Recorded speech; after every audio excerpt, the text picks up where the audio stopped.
Today I am going over 7.3 vectors in a plane, day 2. We are still talking about vectors. Remember, if u is a unit vector, such that theta is the angle always measured clockwise, because that's what we always do in trig, from the positive axis to u, then the terminal point of u lies on the unit circle, and you have this formula for finding out your vector points. So cosine the angle in front of the letter I, and sine the angle in front of the letter J. This is because, remember, cosine goes with the x value of a point, and sine goes with the y value of a point. We also could have it written in the vector form like this. Both of those statements are equivalent. We can also use this to find my angle. So if I know instead, if I have the a and b value for my I and j part of my component in component form, then I can use this formula, which is tangent of theta, and it is the magnitude of sine, magnitude times sine, over the magnitude of cosine. The magnitudes cancel out, and this, if I look closely, cosine of theta matches up to a, sine of theta matches up to the b value, so it's really tangent of theta equals b over a. So, if I have it on a coordinate plane and say this is my vector u, I am looking for this angle right here. And I always want to give angles as a positive value.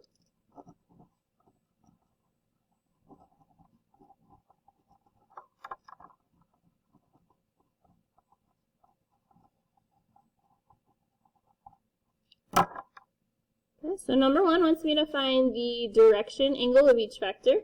So what I'm going to do is I'm going to do tangent of theta, and it's going to be, remember, a is the number in front of the letter I, b is the number in front of the letter j. So I'm going to have 3 over 3, which is 1. I can either remember from that chart that you needed to memorize that tangent of theta equals 1 at 45 degrees. If I forgot, I could also do theta equals tangent inverse of 1 on my calculator. This part for our vector angles will be giving in degrees. So if I go second inverse tangent, I want to make sure my calculator is in degrees. I type in the 1, and it gives me back 45. So this is my answer for number 1. Number 2, same idea. 3 is my A, negative 4 is my B. I keep the sign with the number. So then I have tangent of theta equals negative 4 over 3. So this one is not a value I know off of that table, so I am going to find the inverse tangent of both sides. This is going to leave me with theta equals tangent inverse of 4/3, negative 4/3. So this gets me negative 53, and we're going to do 2 decimal places, 0.13. Because I said I always want to give positive angles, I am going to subtract from 360.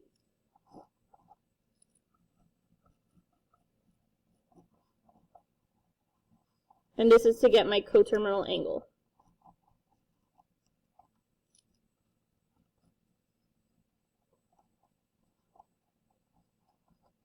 Which, remember, is another angle that ends in the same spot, but is going to be positive. So I'm going to have 360 minus the 53.13.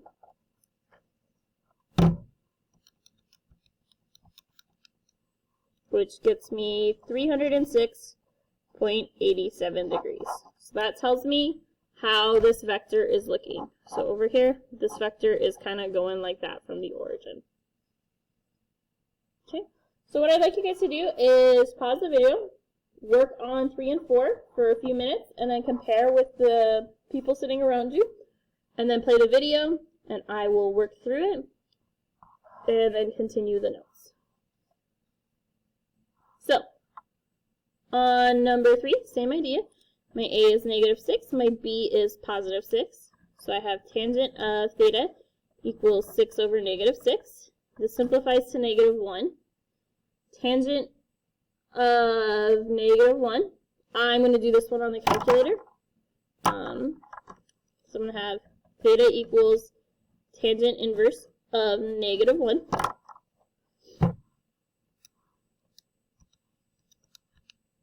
It gives me negative 45. So because this angle is negative, I need to subtract from 360, which gives me 315 degrees. Okay. Number 4, same idea. My a is negative 7, my b is negative 4. So I have tangent theta equals negative 4 over negative 7. That simplifies to positive 4 over 7. Then I want to go ahead and find my inverse tangent of both of these parts. That is going to give me theta equals inverse tangent of 4 over 7.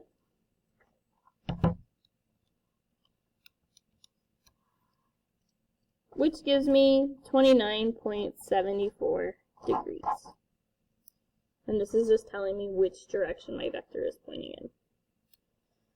Okay, so my last example says, find the component form of a vector that represents the velocity of an airplane descending at a speed of 100 miles per hour at an angle of 30 degrees below the horizontal as shown in the figure. So in this figure, it actually shows me it as 210. So if it ever gives me an angle over 180, I want to subtract, If it ever gives me an angle over 90, I want to use my reference angles. So this one I don't have to, but I might if it is over 90.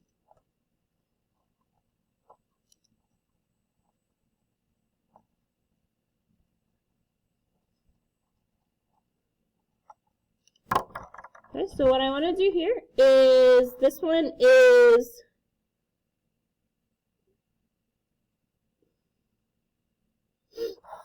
a different formula that I forgot to highlight up at the top. We are going to use the magnitude times the cosine of my angle to get my first part of my component vector, and then my magnitude times sine over, just sine, and then for my j part of the vector. So my magnitude is 100 because that is the speed, so the distance traveled. Then I want to go ahead and plug into the formula, so I'm going to have 100 cosine of 30. Actually, instead of cosine of 30, I'm going to write cosine of 210. I'm going to write the actual angle here, so I don't forget that I am in the third quadrant. And then I have the letter I plus 100 sine 210, 100i. Remember, 210 came from the picture, but I also got it by adding 30 to 180, because halfway across is 180, and it told me it was 30 degrees down. So then I need to evaluate. I am going to find my reference angle. Cosine of 210 is cosine of 30. But in the third quadrant, cosine is negative, so I'm going to write a negative sign out front. And then I have plus 100. Same thing with sine, also negative in the third quadrant. Its reference angle is 30. And then, oops, this one's j. Sine is j. Okay. Then I need to remember that chart, so the one that has these angles, the 30, 45, 60, and my sine, cosine, tangent. I am looking for what cosine is at 30 degrees, so that is square root of 3 over 2. So I have 100 times negative square root of 3 over 2 times the letter I, plus 100 times negative 1/2, because that one's the sine at 30, times j. Then I want to go ahead and simplify this. 100 divided by 2 is 50, so I have negative 50 square root of 3 I. And then I want to do the same thing for, oops, this shouldn't have a comma. I want to do the same thing for j. 100 times negative 1/2 is negative 50j. Then if I want to go ahead and put this back into vector form, I'm going to have negative 50 square root of 3, comma, negative 50, and then close off my vector brackets. So this is my final answer. Again, I'd like you guys to take a few minutes to work on number 6, pause the video, talk with everyone sitting at your table, and then when you think you have the answer, go ahead and play the video. So, number 6 is almost the same situation, except this time it's an angle of 45 degrees below the horizontal. So this is 45. This whole distance is 180 plus 45, so let's not trust mental math for me today. 225. So then I want to go ahead and solve this. So I'm going to have 100 cosine of 225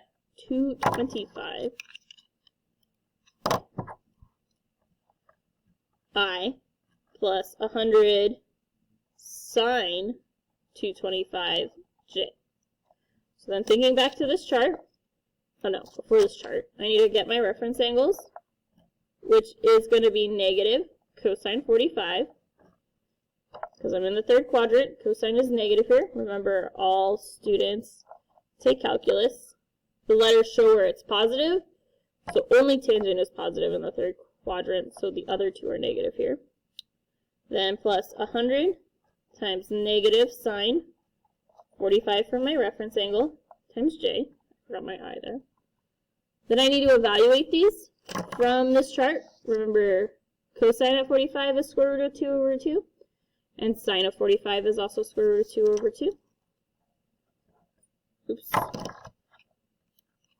So I'm going to have 100 times negative square root of 2 over 2, I, plus 100 times negative square root of 2 over 2, j.